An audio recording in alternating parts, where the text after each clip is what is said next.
Hello everyone, আমি পূজা। নতুন একটা ভিডিওর সাথে তোমাদের জন্য অনেক অনেক ওয়েলকাম। তোমরা সবাই কেমন আছো? আশা করি সবাই খুব ভালো আছো। আমিও কিন্তু বেশ বেশ ভালো আছি। তো এত গরমে ঘেমে ছারখার হয়ে গেছি সবাই। মানে কিছুদিন ধরে যে এতই গরম পড়েছে, মানে এই গরমে থাকা যাচ্ছে না, মানে এতটাই খারাপ অবস্থা সবার। আমি তো আগের ব্লগে বলেছিলাম যে আমাদের বাড়িতে গেস্ট এসেছিল। তো কে কে এসেছে গেস্ট তাদেরকে তো আমি দেখাচ্ছি না, কারণ এগুলো হয়তো আমাদের ফ্যামিলির মধ্যে থাকাটাই বেশি ভালো হবে। তো সেগুলো আমি দেখাইনি, অনেক ভিতরে মানে ব্লগ করিনি আমি, সেগুলো না দেখাই ভালো। এগুলো বারণ আছে, বেকার ব্লগ করে কী লাভ বলো। তো এগুলো আমার নিজের পার্সোনাল, আর যতটুকু তোমাদেরকে দেখাচ্ছি একটু জাস্ট মানে আমি কী কী করলাম না করলাম সবটাই তোমাদের সাথে শেয়ার করছি। নতুন নতুন ব্লগ তো, মানে ফেসবুকে ধরো নতুন নতুন ব্লগ আর এটাই।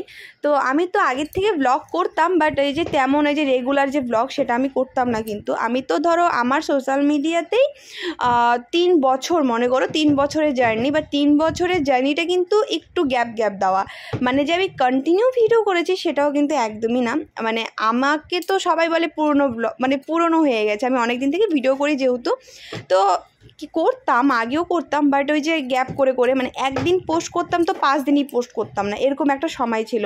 আর তখনও জানতাম না যে ফেসবুকেই মানে এই ভিডিওর মাধ্যমে, ফটোর মাধ্যমে, এখন রিলসের মাধ্যমে, নানান রকমের মাধ্যমে ইনকাম করা একটা সুযোগ দিয়েছে ফেসবুক। সেটা হয়তো আগে সেই সুযোগটা হয়তো দেয়নি, এখন সেই সুযোগটা দিয়েছে। তো সেই কারণে এখন আমি ধরো আমার এই ব্লগ করা ধরো ম্যাক্সিমাম 1 বছরের কাছাকাছি যাচ্ছে, মানে রেগুলার ব্লগ করা। মানে বলতে গেলে আমিও কিন্তু নতুন ব্লগারই। তো ভিডিও তো সবাই করি, অ্যাকাউন্ট খুলে সবাই 5 বছর আগে, 10 বছর আগেই। কিন্তু ওই যে ফটো পোস্ট করতো না, ভিডিও পোস্ট করতো না, ওই একবার যদি পোস্ট করতো 10 দিনই পোস্ট করতো না, এরকম একটা ব্যাপার কিন্তু সবার মধ্যেই আছে। আমিও কিন্তু সেম, আমিও 3 বছর থেকেই কিন্তু ফেসবুকে অ্যাক্টিভ, মানে সোশ্যাল মিডিয়াতে ধরো অ্যাক্টিভ আছি। বাট আমি কিন্তু না তেমন ভিডিও করতাম না, মানে করতাম একটুখানি ভালো লাগতো, করতাম হালকা ফুলকা। ওই যে একদিন পোস্ট করতাম তো 10 দিনই পোস্ট করতাম না, এরকম মানে গ্যাপ করে করে করে করে করে করে ভিডিও। আর এখন তো রিচ, মানে একটা ভিডিও যদি না ছাড়ি, একটা রিলস যদি না ছাড়ি, এই ফটো যদি না ছাড়ি, এমন হয়ে যায় রিচ, এঙ্গেজমেন্ট সব কমে যাচ্ছে, নেট ফলোয়ার্স সব কমে যাচ্ছে। মানে আমাদের ফেসবুকে একটু ক্ষতি, যেহেতু আমরা এখন কন্টেন্ট ক্রিয়েটার। মানে আমরা এখন মানে একটা ফেসবুকে নিজের একটা জায়গা তৈরি করতে চাচ্ছি, বা তৈরি করেও ফেলেছি একটু একটু করে। তো সেই ক্ষেত্রে আমি মানে বলবো এখন রেগুলারই ভিডিও করছি, মানে একদিনও বাদ দেই না। কারণ যত রেগুলার ভিডিও তত আমারই ভালো, তোমাদেরও দেখা ভালো, আর তোমাদেরও ভালো।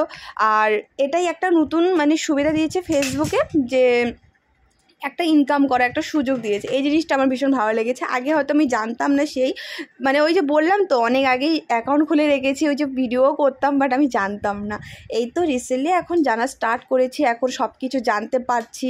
এখন ধরো নিউ ব্লগার, আমি জানি না কতটা তোমাদেরকে ভালো মানে ভালো বলো আমার ভিডিওগুলো দেখে, কতটা তোমাদের ভালোবাসো সেটা আমি জানি না। কিন্তু হ্যাঁ, আমি চেষ্টা করি তোমাদেরকে মানে আপডেট দিতে রোজ রোজ, মানে হালকা ফুলকা। আর অনেকেই হয়তো জানো যে আমার কিন্তু কেউ নেই, মানে আমি যে শ্বশুরবাড়িতে কিন্তু একদমই থাকি না, মানে থাকি না বলতে গেলে। আর আমার শ্বশুর শাশুড়ি কেউ নেই, আমি আমার মেয়েকে নিয়ে আমি জয়কাতে থাকি, একটা রেন্ট নেওয়া আছে, মানে ভাড়া বাড়িতে মনে করো, সেই ভাড়া বাড়িতেই কিন্তু আমি থাকি।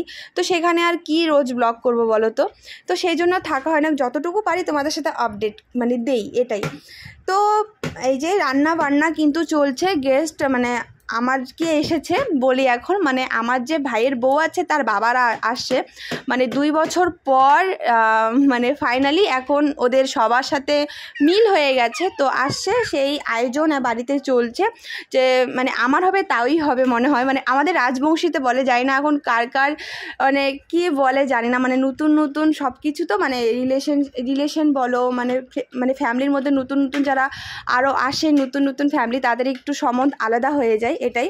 তো এই তো আমরা তো খাওয়া দাওয়া করতে বসেছি, আর এদিকে খাওয়া দাওয়া জমিয়ে চলছে 2 দিন ধরে। আর কালকে এসেছিলো কিন্তু গেস্ট, আজকেই যাবে, কারণ ওরা 2 দিনের জন্যই এসে, মানে 2 দিন জন্য, কালকে রাত্রে 8টা সাড়ে 8টার মধ্যে ঘরে ঢুকছে, মানে আজকেই 4টা সাড়ে 4টার মধ্যে কিন্তু চলে যাবে ওরা।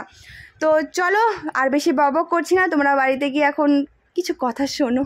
অনেক বকবক করেছি না, ভাবলাম যে না ঘরে এসে একটু স্নান করে নিই।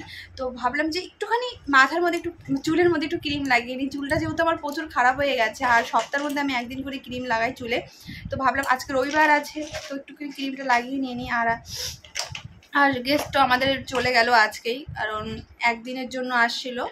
তো অনেক দিন থেকেই মানে তার মেয়েকে দেখে না, মানে এটার পিছনে অনেক বড় একটা কাহিনী আছে, সেটা হয়তো আমি পরে নেক্সট ব্লগে, তোমরা যদি জানার ইচ্ছা থাকে অবশ্যই আমি নেক্সট ব্লগে বলবো। তোমাদের ইচ্ছা আছে যে এর পিছনে কি একটা কাহিনী, এরকম কিছু, তো অনেক বড় কাহিনী আছে। তো যাই হোক পরে বলবো। আর এখন গেস্ট চলে যাওয়ার পর আমি বাড়িতে আসছি। আজকে সারাদিনটা কিন্তু মাদের বাড়িতেই ছিলাম, সেখানে খাওয়া দাওয়া জমিয়ে মজা আনন্দ সব কিছু করলাম। করার পর এই যে এখন আমি ঘরে এসে একটু স্নান করে ফ্রেশ হয়ে একটু চুলে মুলে একটু ক্রিম লাগালাম, ক্রিম লাগিয়ে যাব এখন ঠাকুর দেখতে। তো এই ব্লগটা কিন্তু পরে দিন আসবে, এই ব্লগে আমি দিচ্ছি না, তো নেক্সট ব্লগে আসবে। তো চলো আজকের এই ছোট্ট একটা ব্লগ তোমাদের কেমন লাগলো, সারাদিনের কিভাবে কাটালাম, তো তো চলো আজকে বিদায় নিচ্ছি, নেক্সট ব্লগে দেখা হবে। সবাই ভালো থাকবে, সুস্থ থাকবে, টাটা।